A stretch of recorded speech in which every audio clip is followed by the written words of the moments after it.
Alhamdulillah, alhamdulillahi rabbil alamin. Allahumma salli ala Muhammadin wa ala alihi wa ashabihi ajmain. Ang paksa na aking ibahagi ay ang mabuting pag-uugali ng mga Muslim. Subhanahu wa ta'ala yaqul, wa innaka la'ala khuluqin adim. At sa katunayan, ikaw ay Muhammad, nagtataglay ng dakilang katangian o mabuting asal. Alhamdulillah, si Propeta Muhammad sallallahu alaihi wasallam ay pinuri ng Allah subhanahu wa ta'ala na siya ay nagtataglay ng pinakamabuting ugali.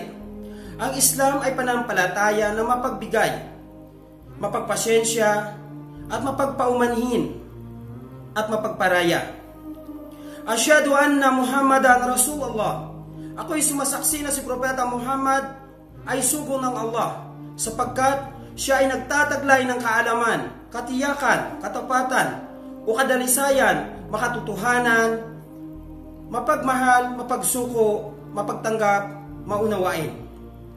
Ang tanda ng Allah subhanahu wa ta'ala sa lupa at patunay na naglalagay siya ng mabuting pag-uugali sa katauhan ni Propeta Muhammad sallallahu alaihi wasallam at sa kanyang mga kasamahan.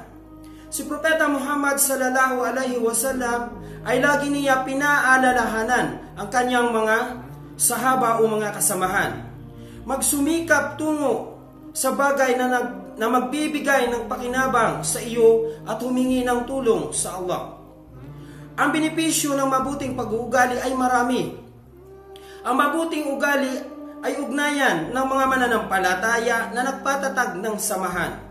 Ang mabuting pag-uugali ng isang Muslim ay nagbubunga ng maraming kabutihan sa sarili, pamilya at sa kapwa. Ang mabuting pag-uugali ng Muslim ay umiiwas makasakit sa kapwa sa pamamagitan ng paggawa ng mga bagay na nakapinsala sa iba. Allah Ta'ala yaqul, ya ayyuhalladhina amanu ista'inu bisabri wa salat innalaha masabirin. O kayong mga mananampalataya, humingi ng tulong sa pamamagitan ng pagtiis at pagdarasal. Katiyakan ang Allah ay nasa taong matiisin. Ang mabuting pag-uugali ay mula sa taong matiisin.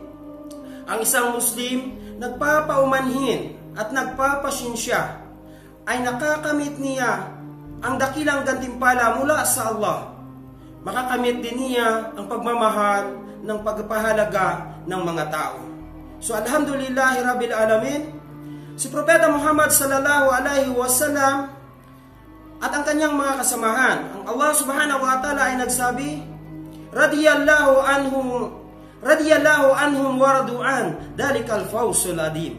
Nagustuhan sila ng Allah subhanahu wa ta'ala, ang kanyang mga kasamahan, para kay Propeta Muhammad sallallahu alaihi wasallam, at nagustuhan nila ang Allah bilang kanilang Panginoon. So subhanahu wa ta'ala, alhamdulillah, wa akhiru dawana, inalhamdulillahi rabbil alamin.